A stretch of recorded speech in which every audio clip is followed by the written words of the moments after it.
Bonjour et bienvenue dans l'épisode 77 de Faites entrer le film. Salut Doudou. Salut. Waouh, il venait du fin fond de tes entrailles ce salut. Mais ouais. Yeah. Quelle classe, Parce que je suis, le bon je goût. suis en week-end, c'est pour ça. Je suis heureux. T'en as de la chance. Mais ouais. Et moi on me demande pas du coup, d'accord. Tu m'as dit ça va. On a commencé par salut. On n'a même pas dit ça va encore. Hein. Ça va Doudou? Ça va, merci. Ah non, un peu mal aux yeux à cause des débuts du printemps et du pollen et tout ça là. Donc ça Ah picote. oui, je vois. Et toi, ça va? Oui, ça va. Ça fait 2 jours que j'assemble des petits bonhommes en plastique, j'ai un peu mal aux doigts, mais ça va très bien. Ah. Ouais, c'est tout. Et j'ai passé toute la semaine à monter phone footage. Non, parce que C'était j'allais cool. dire que tous les pitous que t'es en train de monter, on va les foutre dans le cul de certaines personnes, mais ça passera pas à l'antenne. Non, ça passera pas. Ok, trêve de galijade. De quel film allons-nous parler aujourd'hui? Aujourd'hui, nous allons suivre les aventures d'Exy. Exy. Et oui, un prénom assez compliqué. Un gamin paumé qui rencontre Galahad, qui va lui apprendre à devenir un espion, et surtout, c'est à ses manières qu'on juge un homme. Bienvenue chez Kingsman. Waouh. Kingsman, un film de Matthew Vaughn sorti en 2014 avec en tête d'affiche Tyrone Egerton, Colin Firth, Samuel L. Jackson, Michael Caine, l'Éternel, et Sophie Cookson. C'est un film Et Mark type Strong. et Mark Strong. C'est un film avec un budget de 81 millions de dollars qui en a rapporté pas loin de 414 millions. Donc c'est une réussite commerciale, un succès critique, plus d'1 million d'entrées en France. C'était vachement beaucoup de gens. Cette phrase n'est pas française. Alors, peux-tu s'il te plaît nous parler de la première scène de Kingsman ? Alors, il y a une voix off qui raconte des trucs. On est dans un pays du Moyen-Orient, d'après ce qu'on voit. On rentre dans une salle. Il y a un interrogatoire avec des hommes habillés en noir et des masques à gaz. Et ce qu'on peut juger comme étant un taliban ou un terroriste sur une chaise au milieu d'une salle. Donc l'autre, tu vas lui dire, bon, bah si je compte jusqu'à 10, et 10, ça sera la dernière chose que tu entendras si tu ne parles pas. Chut. On le voit avec une goupille dans la bouche, ça veut dire qu'il a découpé une grenade. On voit quelqu'un pousser, donc la personne qui parlait, sauter sur le corps, explosion, ce qui fait qu'il est mort, mais il a sauvé son équipe. Et là, c'est la fin de la scène 1. Merci beaucoup Doudou pour cette première scène. Ah, Kingsman, des tailleurs. C'est ça, hein. Alors, C'est l'histoire d'une bande de tailleurs. Tu veux que je détaille quoi? J'ai pas compris. D'accord, alors, non, t'as pas bien compris le film en fait, c'est parce que ils sont sous couvert de tailleurs pour les costumes, des tailleurs. Ah, et ils sont... Et moi, je comprends pas. Ils sont sous couvert de quoi? Ils s'habillent avec des costumes, oui, ça j'ai bien compris. C'est comme Monsieur Lee, pour l'affronter, il faut une bonne couverture. Ben là c'est pareil, eux leur couverture c'est d'être tailleurs. De pierre? Voilà, exactement. Ah, je savais. Donc nous allons suivre une organisation espionne qui ne dépend d'aucun gouvernement à but non lucratif, c'est ça, qui ne dépend d'aucun gouvernement, d'aucune agence, que ce soit le MI6, que ce soit le FBI, la CIA, etc. Ils sont indépendants, ils sont très discrets et ils opèrent pour maintenir une certaine forme de paix au travers le monde. On va s'intéresser au Kingsman anglais. Yep. Et leur couverture est donc un magasin de tailleurs, hein, de costumes, de costumes pour les gentlemen, puisque leur particularité, en fait, c'est d'être tous toujours très bien habillés, d'être des gentlemen, que ce soit dans la posture comme dans le visuel. Et il va s'en passer des choses. Et oui, on n'a pas le temps. Non, ce film n'a pas le temps. Ce film est bien, mais ce film n'a pas le temps. Et offre des scènes d'action, mon Dieu! J'en ai reculé dans mon siège, mais vous avez pas vu. Mais j'avais besoin de prendre du recul par rapport à cette phrase d'action. Mon Dieu! Mais avant de parler plus avant... Non, mon Dieu! Voilà. Dieu. Avant de parler... À chaque fois, on va le faire, à chaque fois. Avant de parler plus avant... C'est bon. Avant d'aller plus avant dans le film... Mon Dieu! Parlons un petit peu de... J'ai un problème de réseau. Il a réussi à m'avoir encore une fois. Est-ce que tu veux bien nous parler du personnage principal, s'il te plaît, de cette aventure, bien qu'on pourrait presque croire qu'ils sont deux, mais peux-tu nous parler de Exy? Ah, moi je croyais que Exy. le personnage principal Exy. c'était le costume. Mais Exy. T'as fait tomber un Exy. truc. Ouais, j'ai fait tomber un truc. Donc Exy. Enfin, prénom. E-G-G-S-Y, egg, comme des œufs, et si. Et il s'appelle comment normalement? Gary. Gary. Voilà, ça fait moins stylé d'un coup. Et bah donc Sont fous ces Anglais. ce personnage, on l'apprend très très tôt dans le film, genre à la scène 2. Son papa devait faire partie, enfin faisait partie ou était en train de faire partie des Kingsman, je ne sais plus. Mais il faisait partie de cette organisation. Sauf qu'il s'est sacrifié pour Galahad et la clique. Mais vu que c'est une organisation qui n'existe pas vraiment, donc il n'a aucun honneur, il n'a rien, enfin il n'a même pas de pension, j'ai l'impression, sa famille n'obtient rien, et donc on rencontre Exy, qui est tout petit à cette époque-là, et il lui donne une médaille en lui disant que si jamais il a besoin un problème ou quoi, il pourra appeler à ce numéro. Et donc, 17 ans plus tard, Exy vit dans un... alors, j'ai l'impression qu'il est à Londres, un quartier pas foufou, dans des HLM pas Oui, foufou, ça a l'air, ouais. avec un beau-père violent qui a l'air d'être chef d'une bande, d'un micro-gang. Il a une petite sœur, une mère qui a complètement sombré. Et lui, il a un peu paumé, il était très bon à l'école, il a été viré de l'armée. Et donc, il passe ses journées à boire dans les pubs et à voler des trucs. C'est ça. Mais, vu qu'on l'apprend... Il a fait les mauvais choix de vie. Voilà, c'est ça. Mais vu qu'on va l'apprendre très tôt, c'est qu'il a un QI élevé, il a des compétences hors normes, il aurait pu faire les JO en gymnastique. Enfin, c'est un mec qui a quand même un pédigré. Ça va. Ça Oui, va. ça va. Il vit dans la merde, mais c'est un diamant brut. C'est un peu ça. Je suis assez d'accord. Et c'est un personnage que j'aime bien. Oui, bah il est très attachant hein, Oui. comme personnage. Il est super attachant et on va suivre. Bah, c'est une quête du héros. Hein, il va rencontrer un mentor en la personne de Galahad, donc qui a été sauvé par son père, comme tu as dit. C'est la première scène hein, finalement qui finit l'exposition un petit peu de Galahad et nous présente Exy. Et il va être pris sous l'aile de son mentor 17 ans plus tard pour pouvoir intégrer peut-être s'il réussit les épreuves de sélection les Kingsman. Et ce qui est drôle, c'est donc Galahad qui était aussi le mentor de son père. Exactement, ouais, tout à fait. Et qui nous fait la deuxième rencontre, donc 17 ans plus tard, quand Exy est donc un jeune adulte, et qu'il re-rencontre Galahad. Ça va se terminer dans un pub, et on va avoir le droit à une démonstration de ce qu'est l'art de se battre version Kingsman. Et rien que là, je trouve que ça donne... Déjà, malgré l'âge, il a une cinquantaine d'années, je pense, Galahad, au bas mot. Il vient à bout de... Quoi, ils sont 5-6 dans le pub. Ouais, je crois qu'ils sont 5, mais tranquille. Hein. Ouais, et c'est là qu'on rentre vraiment dans ce qui va faire la force un peu du film, c'est ces scènes d'action. Ces scènes d'action, elles sont incroyables. Je n'ai pas la moindre idée de comment ça a été filmé, et vraiment, je me suis posé dessus pour regarder, parce que... c'est à la fois tout en plan séquence la plupart. Hein. Bon, il y a des cuts par moment, hein, évidemment, sur certaines scènes, mais et beaucoup de ralentis et de. Enfin, c'est impressionnant à voir. Comparé à d'autres films où ça va être en plan ultra serré, très cut et tout, là vraiment, bon il y a des plans serrés, hein, on va pas se mentir, mais Bien sûr. c'est, j'ai pas l'impression que la caméra filme deux personnes en train de se battre, mais elle filme une scène en fait, parce que souvent on a vraiment tout, on a vraiment, enfin. Même les personnages plus ou moins secondaires sont quand même présents. Oui, le cadre est très large en fait dans les scènes d'action. Du coup, on voit très bien ce qui se passe au premier plan, la bagarre, mais on voit aussi très bien ce qu'il y a au deuxième et troisième plan.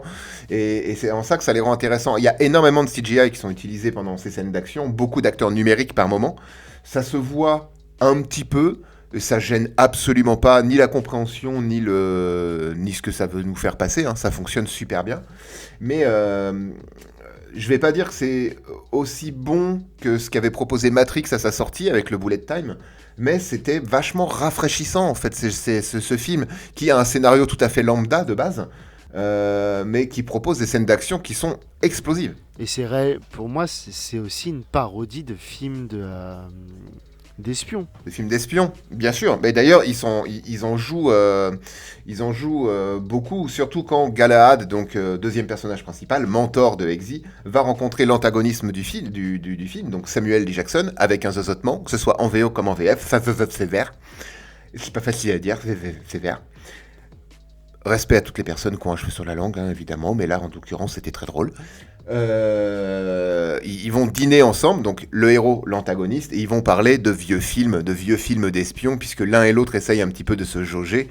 Et c'est marrant comment ils démontent les films d'espions en appliquant exactement les règles d'un film d'espion pendant tout le film.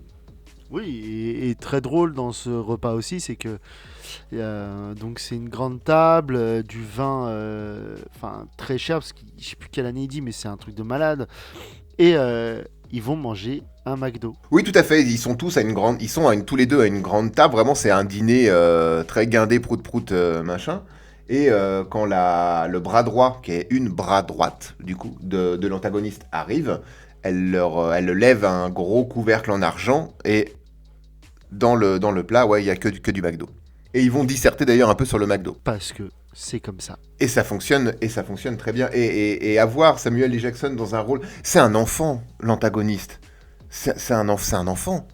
Il a des projets qui sont ce qu'ils sont. Il veut faire une Thanos, hein, globalement. Mais on va en parler, ça, juste après. Mais il se comporte comme un guignol, que c'est un enfant. Oui, c'est un enfant en plus qui aime pas la violence, alors que son plan repose que sur la violence.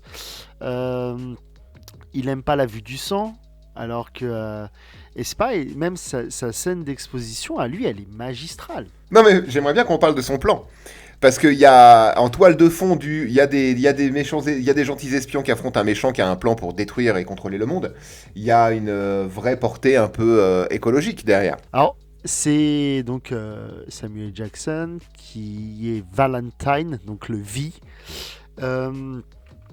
Son plan. Tiens, ça rappelle quelqu'un, ça. Ouais, bah Vendetta. Hein.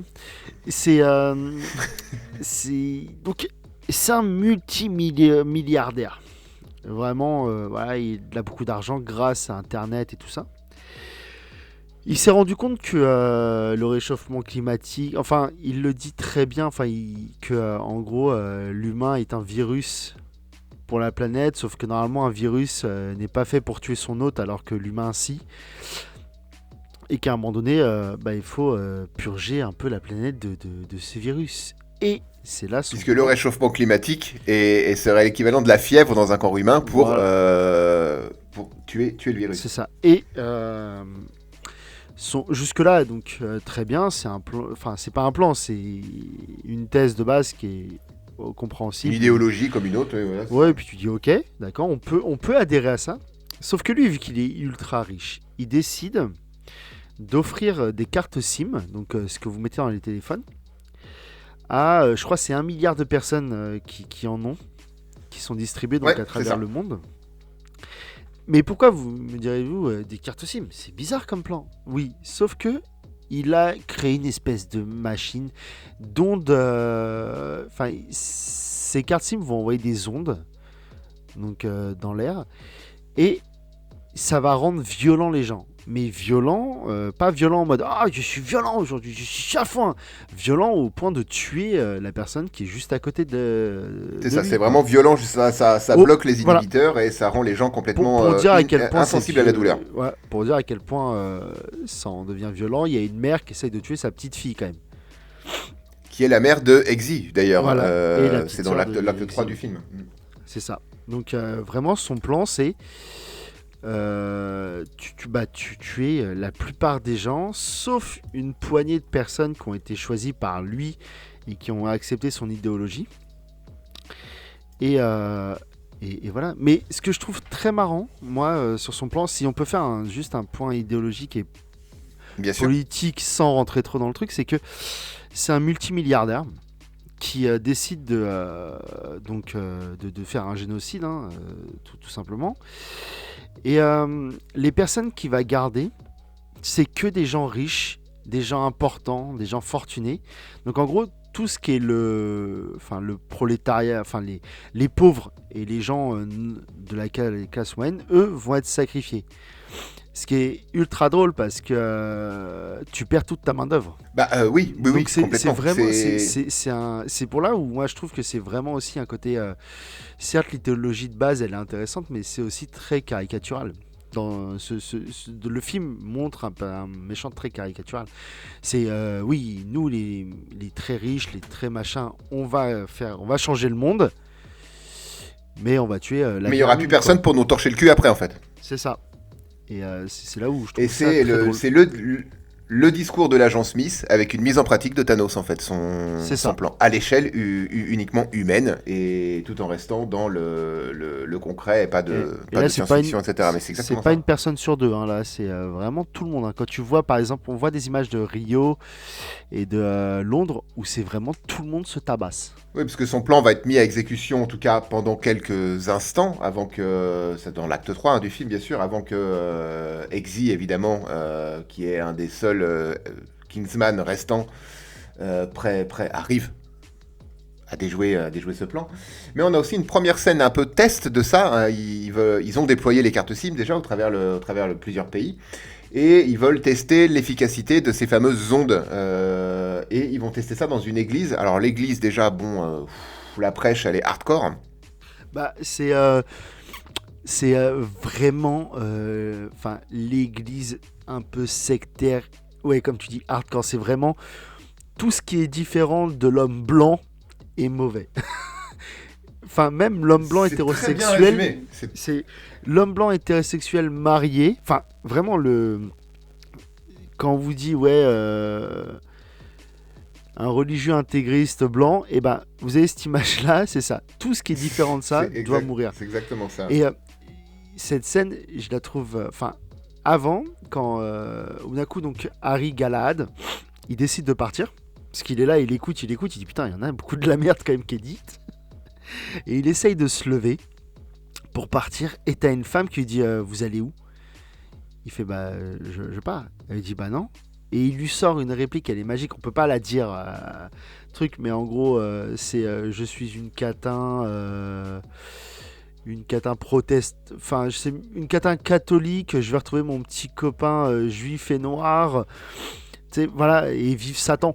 C'est ça, il prend le contre-pied de tout ce qui a été dit, en fait, il le balance. Tout ce qui est détesté par cette communauté, bah, lui, il va l'intégrer dans son discours et il va commencer à Exactement. partir. Et l'autre, elle va dire infidèle, Satan va manger vos bébés. Voilà, vraiment. Et après, il sort un gun et il la tue. Oui, Mais c'est parce que parce que le plan de vie de Valentine a été commencé avec ces histoires d'ondes là. Parce qu'il va pas la tuer juste parce qu'elle lui a dit va manger tes bébés, hein. Non, en fait, ce qui se passe, c'est que Valentine a choisi cette église-là particulièrement pour tester les ondes de sa carte SIM, mais parce que lui-même estime que c'est des pourris. Ah oui, c'est- il le fait pas. Enfin, c'est vraiment, c'est les raclures qui ont fait tester en premier, quoi. Et s'ensuit une scène dans cette église, quand justement ils sont tous équipés des cartes SIM proposées par Valentine. S'ensuit une scène de bataille où Galahad, donc un Kingsman, est là. Hein, il était infiltré et il cherchait des. Parce qu'il savait qu'il allait se passer quelque chose dans cette église-là. Lui aussi est contraint, de par les ondes de la puce, enfin, il devient violent, sauf que mettez un Kingsman dans une assemblée pleine, hein, l'église est pleine, c'est lui qui sort à la fin et tout le monde est mort. Et tout ça dans une scène, encore une fois, de baston. Mais aïe, aïe, aïe, aïe, aïe. Non, mais surtout qu'elle dure bien 5-10 minutes. Et Ouais, oui, elle est longue, elle est très enfin, elle doit longue. durer minimum 5 minutes, je pense, hein. Après, il y a après c'est. Elle n'en finit pas, en fait. Ouais, c'est ça. En fait, ils sont, je sais pas, on va dire entre 50 et 100 dans cette église. Et vous imaginez que c'est un battle royale. Il n'en restera qu'un. Et le combat se finit quand il n'en reste qu'un seul. Et en plus, Voilà, avec mais ce jeu de ralenti, accélération, vitesse normale, ralenti, la notion du temps est perdue. Mais c'est d'un esthétisme. Waouh. Ouais, et puis c'est d'une violence aussi, hein, parce que vraiment, on se rend compte encore une fois, deuxième scène d'action de Galahad, après le pub, et il n'y a pas de quartier, il sait se battre, il se bat propre, mais il va aussi utiliser tout son environnement, en fait, devient une arme. Et même quand il n'y a plus de balles dans son flingue, il plante le flingue dans le cou dans la carotide de quelqu'un. Enfin, voilà, les scènes d'action sont esthétiquement très réussies, mais aussi très violentes, surtout dans cette scène de l'église. Ouais, et ça finit en plus sur le prêcheur qui prend un pieu, enfin un pieu, que dis-je, un bout de bois enfin, au niveau en dessous de la bouche et qui lui ressort par le crâne. Et ça finit comme ça. Et tu dis, ah oui, d'accord. Donc Ah oui, vraiment, ok, bah, fallait Après, pas l'inviter, bah alors. c'est aussi ce qu'on peut reprocher à ce film, c'est qu'il esthétise énormément la violence. Oui, est-ce que c'est vraiment un reproche? Enfin, est-ce que... Enfin, on peut lui reprocher, on peut lui reprocher. Après, moi, je lui reproche pas ça parce que je sais faire la différence entre un film et la réalité, on va dire.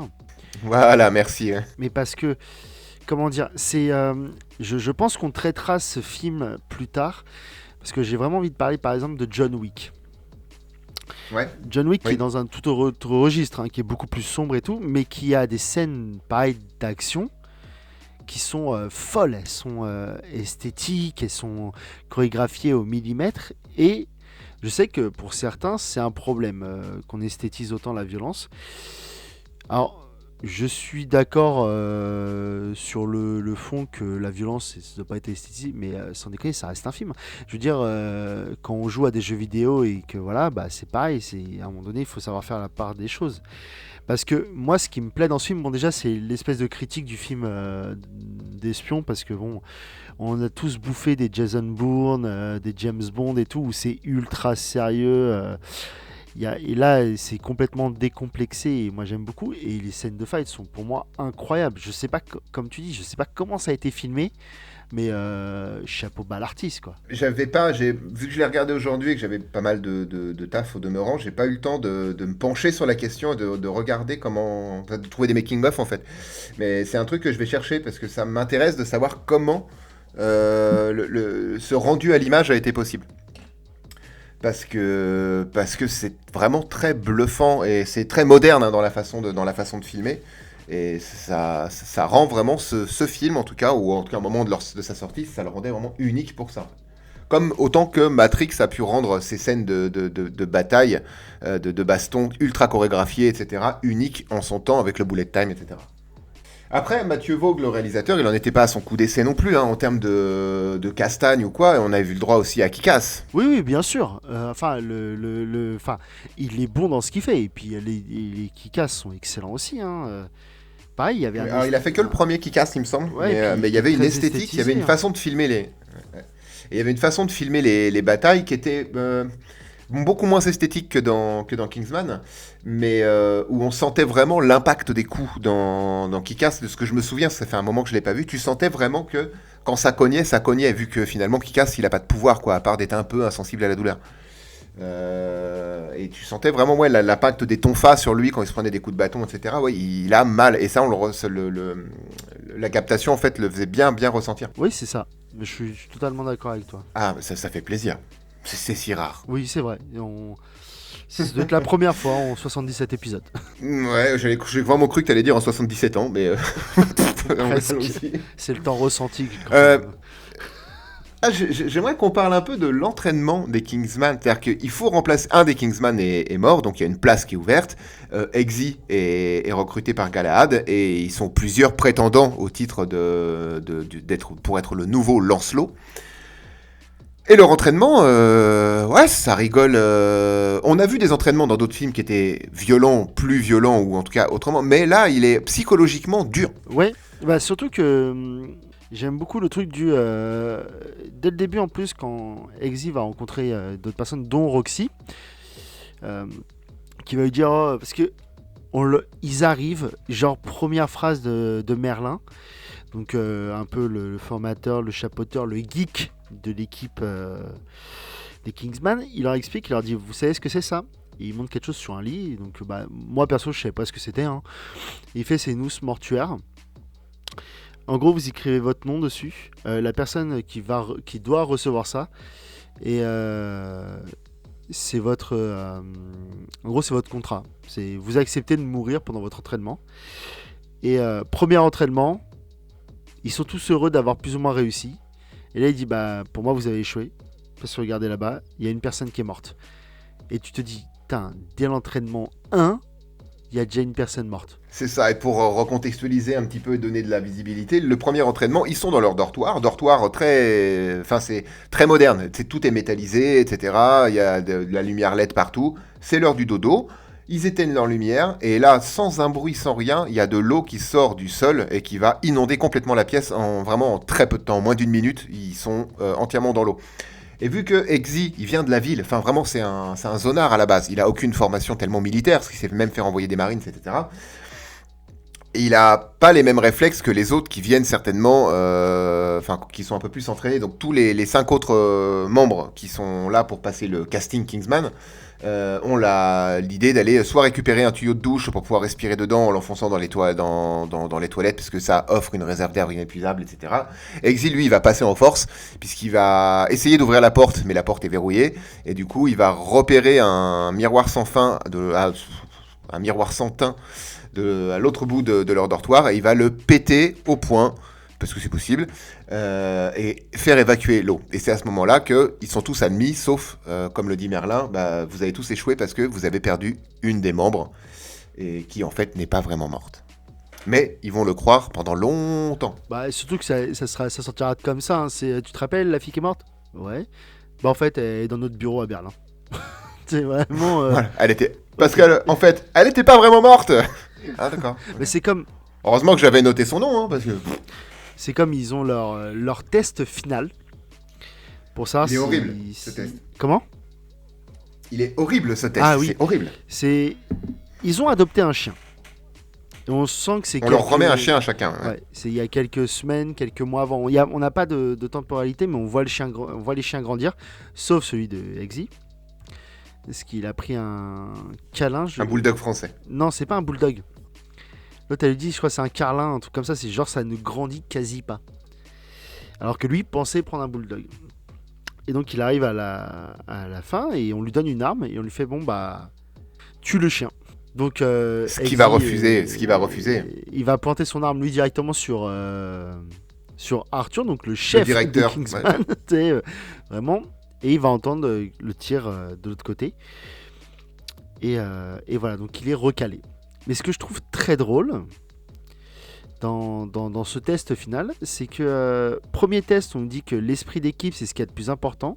Dernier test, on te demande de tuer ton partenaire. Parce que vraiment, les chiens, quand on leur remet un chien qui choisissent leur chien, ils vivent avec, ils doivent les éduquer, les dresser. Et qu'ils le disent clairement, quand eux seront dressés, vous serez prêts aussi en fait. Ouais. Donc c'est vraiment des partenaires tout le long de l'entraînement, ils sont partenaires avec leur chien. Enfin, ils dorment avec, ils courent avec, ils s'entraînent avec. Donc vraiment, c'est devenu leur seule famille dans le camp Kingsman. Heureusement que c'est désamorcé après par Galahad, quand Galahad vient très vite en fait. Emmène Exy chez lui, oui, très à la vite. Scène d'après, il lui explique que...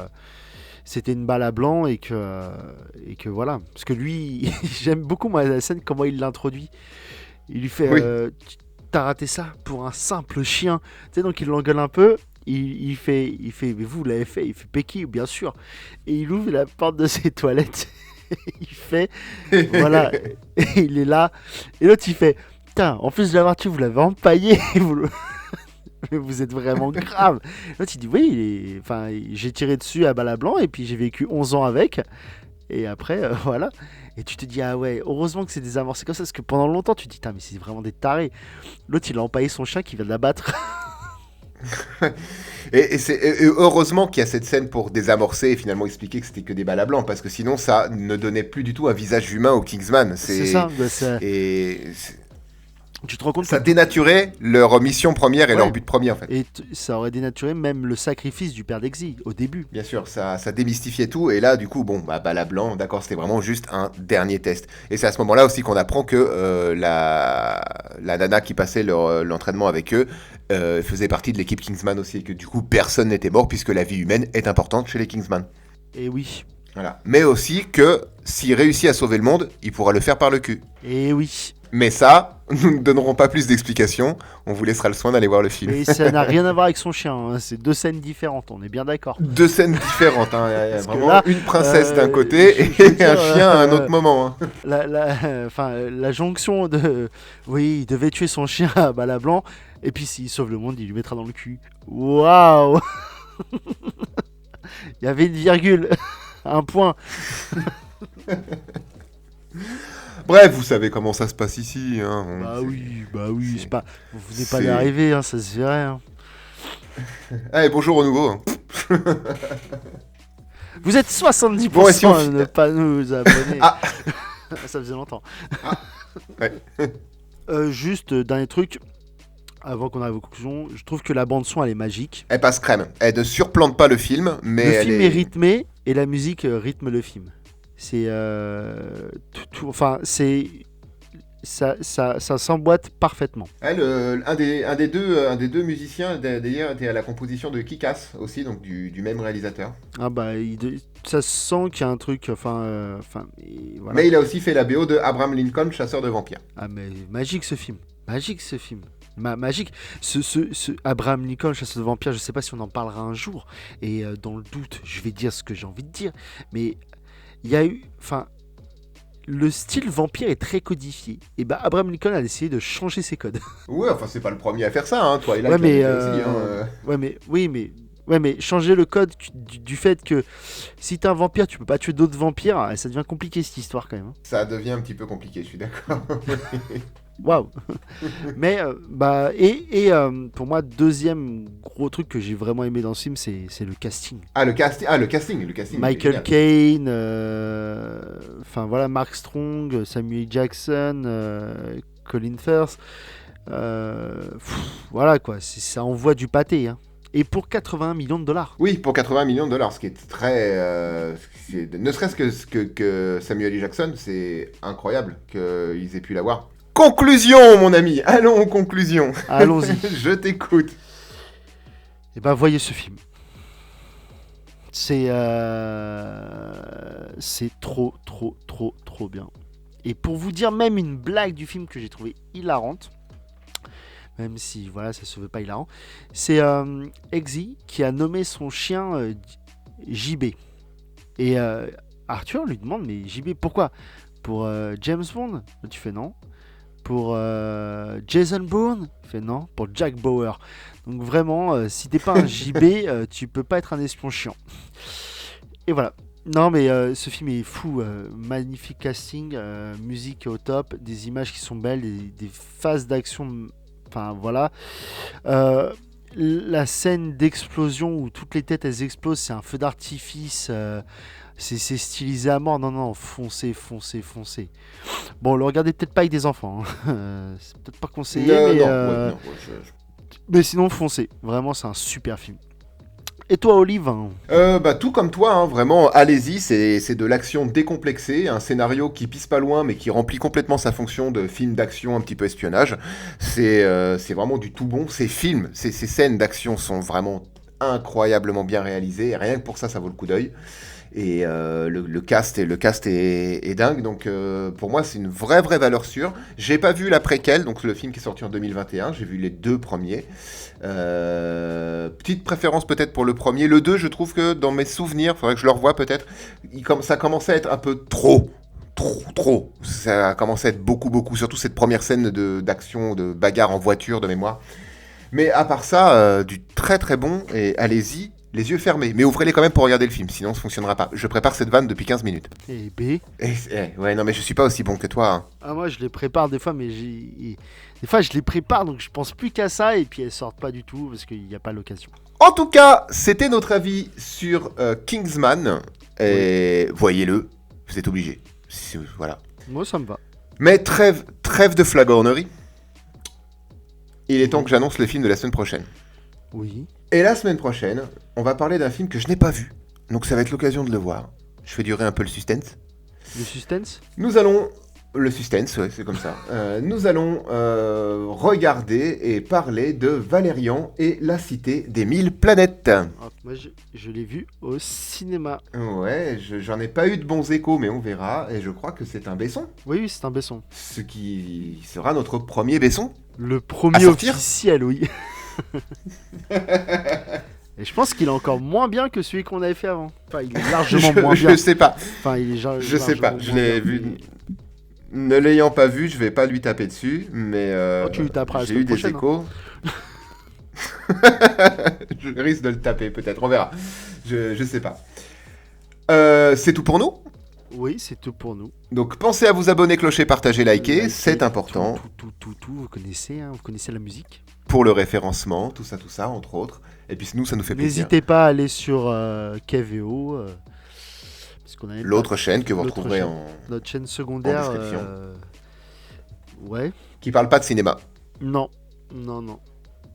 Peut-être un jour on en Il y a fera 2-3 trucs Peut-être. dessus, mais ouais.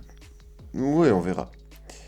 Et bien sur ce, moi je te souhaite de passer une bonne semaine, un bon week-end, un bon tout Merci, ça. bah toi aussi, puis on se voit lundi, hein. Merci. Et on se voit lundi, tout à fait. Sur ce, passez une bonne fin de journée, passez Ouais. un bon moment. Merci de nous avoir écoutés. C'est tout ça. Bye bye. Bisous bisous.